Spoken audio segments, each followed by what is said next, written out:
So, you're in the market for a new monitor to use for your trading. Well, let me show you some of my favorite monitors. Let's start with this $3,500 pick from Samsung.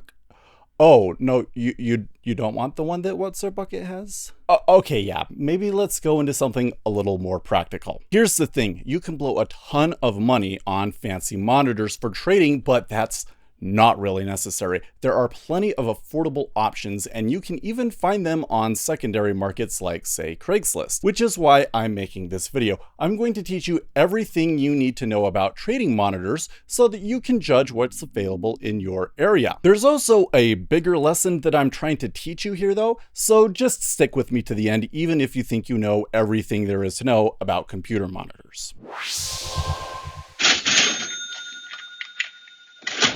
So let's start by talking about practical and ergonomic limitations. The first thing we need to realize is that our eyes can only focus on a limited area at a time, and what you see outside of that focused area is peripheral vision that can catch movement but can't really see detail very well. You can simulate how big this is by putting your hands up to your face like this, and the area that you can see is your focus area and is roughly around a 27-inch diagonal monitor size if you're sitting a reasonable distance away from the monitor. And that's why if you're buying individual monitors, I recommend starting with 27-inch ones. Now, as you may be aware, your head can move too. So if we start out with a central monitor, it's perfectly comfortable to turn your head 30 to 45 degrees to the left and right of your main monitor. You can go beyond that, but it usually involves some compromises. In reality though, I really don't think it's necessary to go beyond 3 monitors. I currently use 3 monitors. I have my center monitor for the instruments that I trade, and then to my left I have the charts so I can monitor everything going on in the commodities complex at that time, and to the right I have my research and communications screens. Now when I worked at a big bank, some of the top traders had 6 monitors. However, they were doing a lot of things that you and I don't. For instance, they would have phones with 32 lines in them, and they'd be talking to their team, their clients, and other trading desks. This was a lot of over-the-counter stuff, right? They also ran multiple computers in order to have enough computational resources for complicated algorithms. It justified having 6 monitors for them, but yeah, if they are using 6, you probably don't need that many. Sometimes I am tempted to add a 4th, but I always find that I'm better off just simplifying my setup. As a retail trader, you can simplify and really focus on the instrument you're trading and knowing everything about that one thing. And that's an advantage you have over everybody else, so don't give that up. Now, another question I often get is, what about these ultra wides like the Samsung Odyssey G9 that I talked about at the beginning of the video? Instead of having 3 monitors, you could have just one big one. Well, they are cool, and I am definitely jealous if you have one. However, I would note that those monitors are 5120 by 1440 resolution, which means it's equivalent to 2 monitors, not 3. So it's maybe not as big of a flex as some YouTube traders think it is. Which I guess brings us to resolutions. If you're going for 27-inch monitors, you're probably going to want 2560 by 1440 monitors. This is also called 3K or WQHD. You can take a step up to 4K resolution, but you're paying more for something that I don't think you'll notice too much when trading. Now, you could save $50 by dropping down to 1080 QHD monitors. Just know that the 2560 by 1440 resolution monitors are kind of the sweet spot for that size, and I personally don't like going any lower than that. The next important thing you want to know about a monitor is the panel type. This refers to the technology in the panel that displays the image itself, and the most common choices here are TNN panels and IPS panels. TNN is the older technology and is therefore more affordable. What you get with IPS panels is a more vibrant screen that has better viewing angles. It's not entirely necessary because you'll usually be sitting at your desk with all of the monitors perfectly positioned, but you might find yourself trying to show someone something on the screen or looking at the screen while you're pacing around the room. The IPS panels are nice. One of my monitors here is an IPS panel, and I can definitely tell the difference, and I really like that monitor. Refresh rates is another key feature you should pay attention to. High refresh rates were a total game changer for gaming and gave big advantages over older 60 Hz monitors. It reduces the overall latency, meaning you can react faster to things, and speed is always important in trading. So having at least one high refresh rate monitor does help. Just realize at the same time that if 50 milliseconds is really a big deal to your trading, you should probably be looking into automating your trading. So just don't go crazy with it. I'm sure at some point there will be 1000 Hertz monitors in the future, but I think that 144 Hertz works just fine for us. And the upside of that is that 144 Hertz panels have also become quite affordable as of late. For instance, this Dell, which one? This Dell is a 27-inch WQHD IPS panel with 144 Hertz refresh rates. Tell you what, I'll put an Amazon affiliate link for these monitors in the video description. It's what I consider to be the ideal display for trading, and I was able to get this one, actually two of them, for $200 each from a local seller. So if I was going to recommend anything, it would probably be that, and I don't think you need to go any more awesome than that for trading. Now, many newer monitors are going to have features that you just don't need. Monitor tech has made huge leaps in recent years with features that are great for movies and gaming, but don't really do anything for you when you're trading. So some features that we don't really need for trading. HDR, this allows a monitor to get brighter for high dynamic range scenes. Great for movies and games that support it, but it's not really going to do anything for you when you're trading. You also don't really need to focus too much about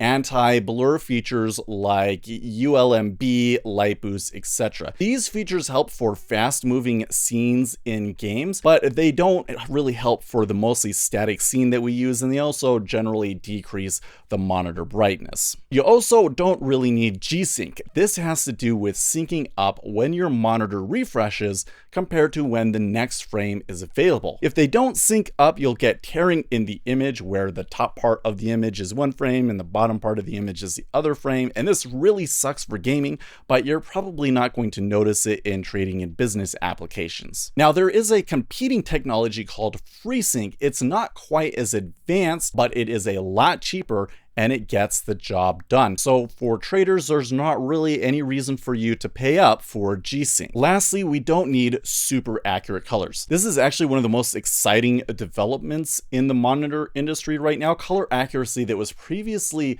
so expensive it was really only used in the film industry is starting to become more affordable. I'm sure in the next few years this will start to become more of a selling point, especially if you're going to be doing video editing like me. So yeah, I do kind of want one, but yeah, it doesn't really do much for us in trading. Now, you might find some of these features attractive for other things that you're doing on your computer. I use my computer for gaming, and I know that a lot of you do too. This is again where I think that having 3 monitors instead of one large ultra wide still has some benefits. You can have the expensive gaming monitor with HDR and a super high refresh rate for your center monitor, and then get cheaper monitors for the sides. I just don't want you to pay up for features that you probably aren't going to use. Really though, the features I appreciate the most are usually more to do with the actual form factor of the monitor. Having 3 or more monitors can be a bit of a mess, and those little form factor improvements go a long way towards a more tidy setup and making you happier with your setup. This is also where the cheap off-brand monitors will kind of cut corners, whereas companies that are more focused on business cases like Dell and Samsung really shine. For instance, one that really drives me nuts is when they put the buttons on the side of the monitor instead of the bottom. Asus. That makes the buttons inaccessible when you have the monitors side by side. I also really hate monitors with thick bezels. I'm starting to see a lot of gaming monitors these days kind of have that kind of decoration stuff around the edge. You don't want that gap between the monitors. You want that gap to be as small as possible. So it's just those little things that let you know the monitor was really designed with the purpose of having more than one monitor in mind. But the most important such consideration of this nature is how the monitor gets its power. I've noticed that it's starting to become popular for a lot of the newer gaming monitors to use one of these converters or bricks. Now, there are some things that are really nice about these. In particular, the monitor will be lighter from the power converter being taken out of the monitor, and the cable is a little bit more flexible so that it's easier to move the monitor if you have a monitor arm. However, you also get a brick on the ground, and you probably have too much stuff back there already. I prefer your traditional power cable that is usually found on more business-focused monitors. The cables that come with the monitors are usually too short, so be ready to buy your own cables off of Amazon. I should also mention at this point that the power draw of your monitor is important. They're going to be on a lot, which does add up, and that lower power draw will also make things easier on your uninterruptible power supply so that you can weather power outages longer. A monitor with more power draw will put out more heat, and almost everyone has a problem with keeping their computer room cool. So yeah, all other things being equal, go for the monitor with the lower power draw. Lastly, you should consider buying a monitor mount. Almost every monitor you'll find these days has a VESA mount so that you can mount it to some sort of third-party mount. Be careful though, as this is again a place where cheaper monitor manufacturers will cut corners. For instance, they'll have the VESA mounts just be little metal screws that are screwed into the plastic case of the monitor instead of anchoring it directly to the panel. So if you try and move the monitor around just by holding the frame, you might hurt the monitor. I'm speaking from experience here. Such quality issues are why I stick to more established brands. Again, Dell and Samsung and HP to some extent too tend to be a little bit more business focused, whereas ViewSonic, Acer, Asus, MSI, and BenQ are great gaming monitors that will generally be acceptable as well. In terms of brands though, it's the opposite for monitor arms. A search will bring up countless choices, but I'm pretty sure that half of them are all made by the same Chinese manufacturer. So yeah, don't overpay for your monitor arm. Mounts with gas spring arms are definitely preferable, especially if you want to move the monitor around a lot. It's also handy to have a USB hub in the base to manage cords better, but don't overpay for your monitor arm. I've seen some listed on the internet for $500 or more when the one I have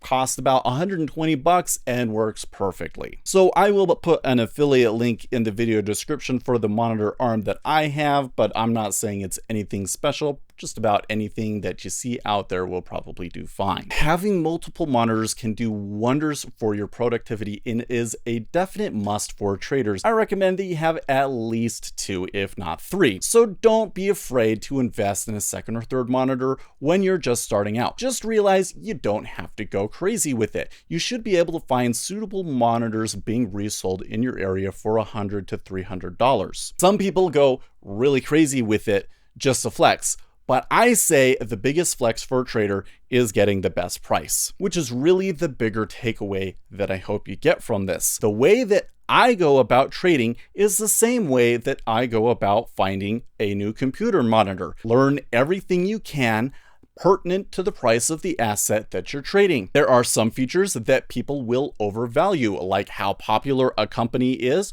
or how flashy the monitor looks. There are also features that people will undervalue, like solid management leading the company or solid ergonomics for your monitor. Your job is to scour the market for assets that fit your use case and find the best price, because whether you're trading computer monitors or stocks, trading is trading. So happy hunting.